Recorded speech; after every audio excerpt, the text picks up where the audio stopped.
The blizzard had already taken Maribel's road. Then a bleeding man stumbled against the mouth of her hiding place, with a brass survey tube tied beneath his coat. Behind him, 6 riders were cutting through the snow, rifles low, lanterns swinging, hunting him by the trail of blood he had left on the white ground. When they called into the canyon and demanded the tube, Mara had one breath to decide whether to save a stranger or surrender the proof he was carrying. Then the ridge above them cracked, and the mountain answered before either side could. The storm came down over the Bitterroot Pass like it had been waiting all winter for one traveler foolish enough to cross it. Maribel kept one hand wrapped in the reins and the other against the side of the mule, trying to feel if the animal was still steady beneath all that ice. Snow packed itself into the seams of her coat. Wind drove needles of cold through her skirt and stockings. Every few steps, the little freight cart jerked behind her, and made a sound like old bones grinding. The left wheel had split at noon. By dusk, the axle was dragging. By full dark, Mara knew the truth. If she stayed on the road, there would be no morning. Everything she owned was tied beneath a canvas sheet behind her. A dented coffee pot, a roll of ticking, her husband's razor, a Bible with the cover gone soft from too many wet winters, a deed she could no longer defend, $3 sewn into her hem. That was what 31 years of living had left her. The mule slipped. Mara caught the harness with both hands and whispered the animal's name through blue lips. Easy, Juniper, not far now. She did not know if that was true. Then, lightning flashed white behind the snow, and for 1 second she saw the black mouth of an old prospect tunnel in the hillside, a mine cut narrow, half-buried, forgotten shelter. She dragged the mule toward it with the last strength in her arms. The broken cart slammed against stone. The wheel cracked apart completely. The sound echoed into the tunnel and came back as if something inside had woken up. Mara did not care. She got the mule under the rock overhang, pulled loose boards and brush across the entrance, and wedged a fallen timber where the wind was worst. Snow still blew through the gaps, but inside the cut, the air was no longer trying to peel the skin from her bones. She lit a stub of candle inside a cracked lantern. The flame lifted.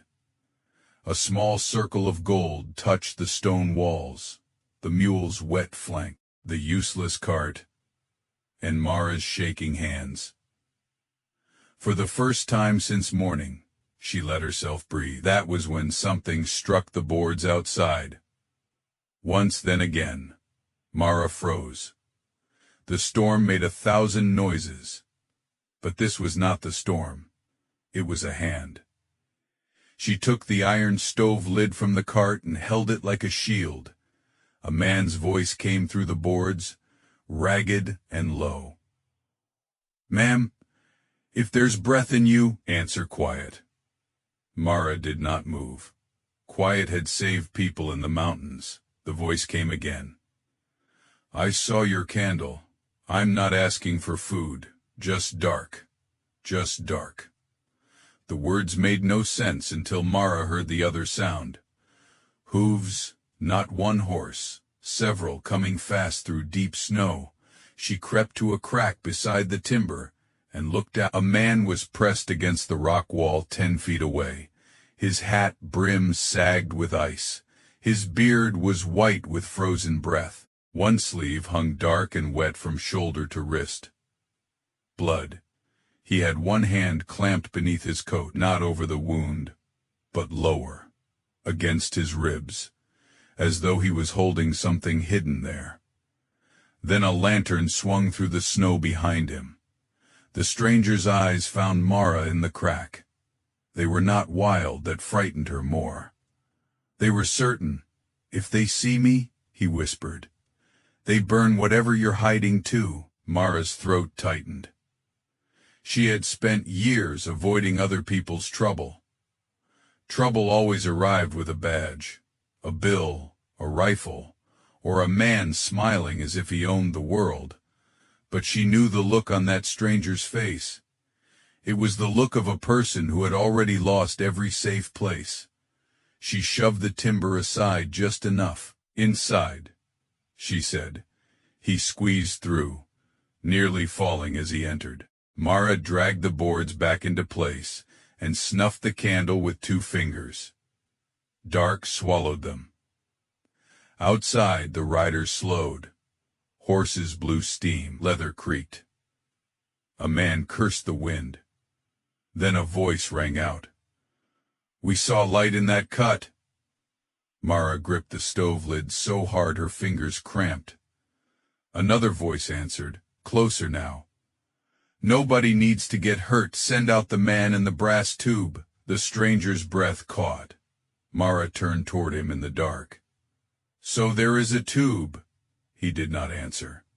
The riders spread across the entrance. She could hear them stepping through crusted snow.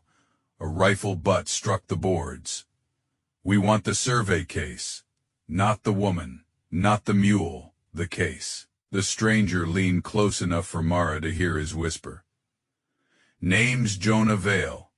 I swear to you, if they take it, 20 families stay buried under a lie. That's supposed to comfort me?" "No, good it doesn't." A pause. Then Jonah untied something from beneath his coat. Even in the dark, Mara saw the dull shape of it. A brass cylinder. The kind engineers carried maps in. One end was dented. The strap was slick with blood. "What is in it?" she asked. "The reason my brother is dead?" Outside, the rider with the hard voice called again. "Last chance." Mara closed her eyes for 1 second. A woman alone in a mountain cut had no business choosing sides in a railroad fight. She had no money for lawyers, no family near enough to mourn her, no gun except the old pistol buried somewhere in the cart with no powder kept dry. She should have pushed Jonah back into the snow. Instead, she opened her eyes. What did they do? Jonah's voice changed. Then not louder. He did not have enough strength for loud.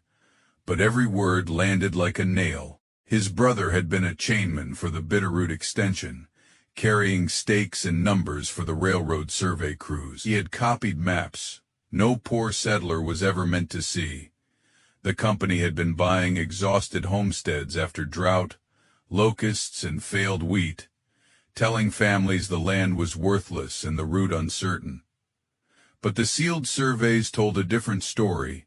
A coal seam under the north bench, copper traces along the creek line, a planned spur that would multiply every acre beside it. The railroad knew the land was rich before it ever offered a dime. The brass tube held duplicated plats, assay notes, purchase ledgers, and letters from men whose names were painted on banks and depot walls. Jonah's brother tried to deliver the copies to a territorial judge. 3 nights later, the print shop where he hid them burned. Jonah pulled the tube from the ashes and ran. Mara listened without speaking. The candle was out, but she could still see her own father at the kitchen table years earlier, both hands flat beside a bank notice, trying to understand how a farm could be worth nothing when the men taking it looked so pleased. Outside, one of the riders laughed. "You hear me in there, widow? That paper won't warm you when the roof comes down?" Mara's eyes snapped toward Jonah. He had not told them she was a widow. "They know you," he whispered. "They know everybody they can take from." Then the mountain made its first sound. It was not thunder. Thunder rolls across the sky. This came from under the world. A deep wooden groan moved through the ridge above the tunnel. Fine dust fell from the stone ceiling. The mule jerked against the rope and let out a panicked cry. Every rider outside went silent. Mara knew that sound. She had heard it once when she was a girl. Just before half a slope came down and buried a logging camp, Jonah whispered one word, "Slab." The wind struck again, but now the whole mountain seemed to breathe with it. A crack split the night overhead. Then the ridge gave way. Snow exploded down the canyon with a force that stole all other sound. The boards at the entrance bowed inward. Rock struck rock. Trees snapped like gunfire. Horses screamed once, then vanished beneath a roar so huge it seemed to tear the air apart. Mara threw herself over Jonah and the brass tube as the shelter filled with white dust. The mule went down. The lantern shattered. Something heavy slammed across the entrance. Then silence. Not peace. A buried silence. Mara could hear only her own heartbeat, and Jonah trying not to cry out. She crawled through the dark until her hands found the mule's neck. Juniper was trembling, but alive. The entrance was gone. The riders were gone. The road was gone. Mara sat back against the cold stone and understood the bargain the mountain had made. It had saved them from rifles and locked them in a tomb. For hours, they lived by inches. Mara found the coffee pot by touch, packed it with snow that had blown inside, and melted it over a flame coaxed from dry shavings hidden in her Bible wrapper. She tore a strip from her petticoat and cleaned Jonah's wound. The bullet had carved through the meat near his collarbone and missed the bone, but the blood had soaked him weak. He watched her hands work. "You've done this before." "My husband cut timber," she said. "Axes teach a woman things." "You lost him?" "Spring flood took the camp. Bank took what was left." Jonah closed his eyes. "I'm sorry." Mara almost laughed. Not because it was funny, because the word sounded unused in that country. Most people said loss like weather, too bad. Move on, owe what you owe. Jonah said it as if her grief had weight. She tied the bandage tight enough to make him hiss. "That tube worth dying for?" she asked. "No." His answer surprised her. "No paper is worth dying for, but the people named inside it are worth living long enough to defend." Later, when the fire sank low, Jonah told her about his brother Amos, who could read a survey line the way other men read scripture. Amos had circled the false purchase dates in red pencil. He had written the names of 12 families in the margin. He had made Jonah memorize them in case the papers burned. Jonah recited them in the dark. Mara heard 2 names she knew. One was the Mason family from Bear Creek. The other was Bell, her own surname. She stopped breathing. Jonah heard it. "Mara?" She took the tube from his lap with careful hands. Her fingers found the dented cap. "My father sold Bell Creek for enough to buy flour and a coffin for my mother," she said. They told him the soil was spent. Jonah was quiet.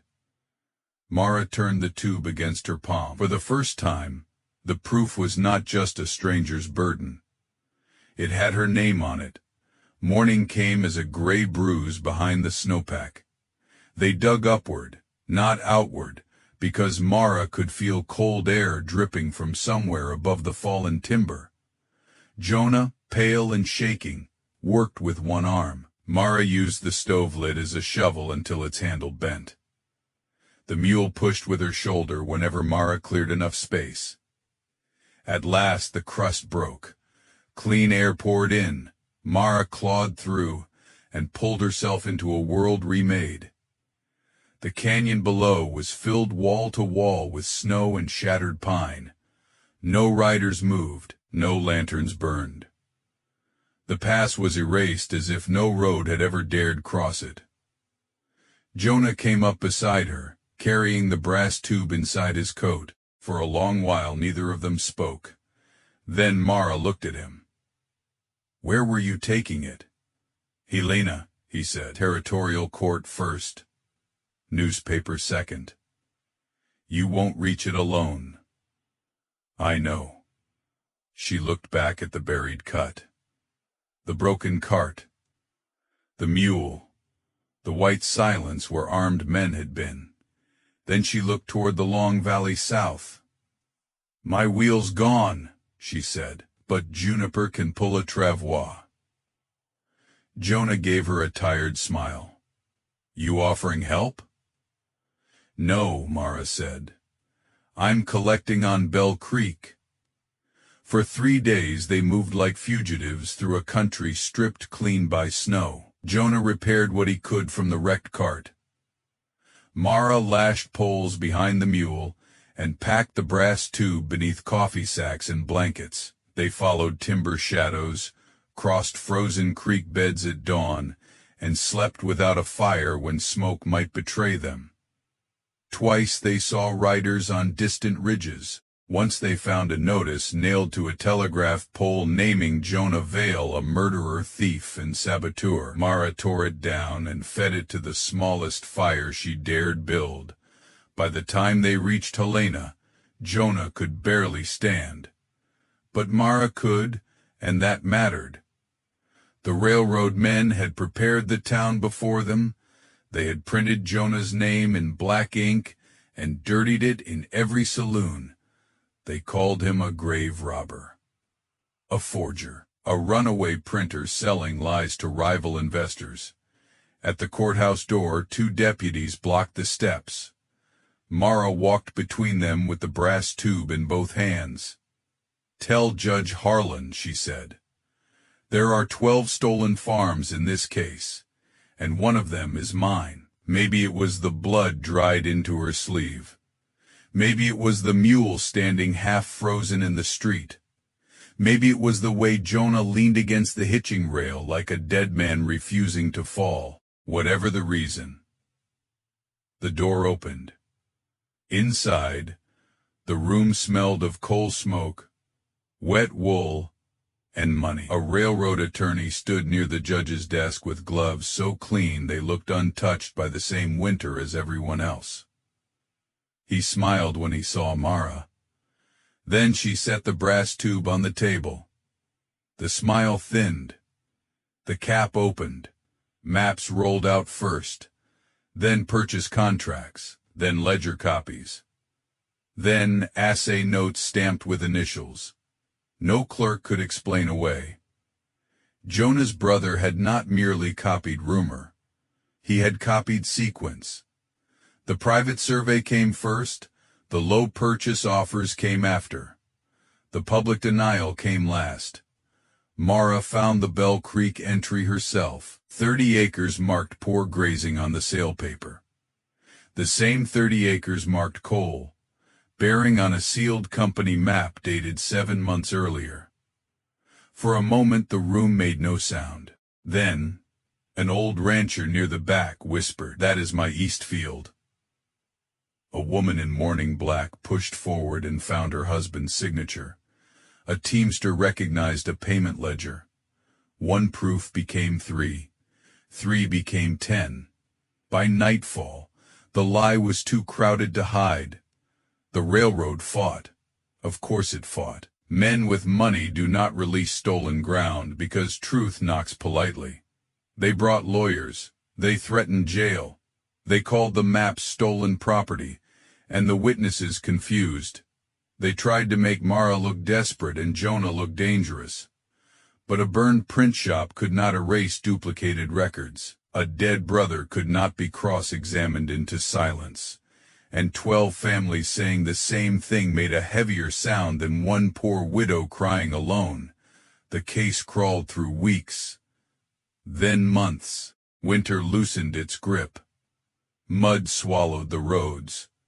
Spring grass showed through the burned edges of old fields. Then the first rulings came. Some land returned. Some claims were compensated. Several contracts were voided. A bank director resigned in the night and left town before dawn. A railroad agent who had laughed outside Mara's hiding place was found alive after the avalanche, frostbitten and terrified, and his testimony tied the hired riders to the company office.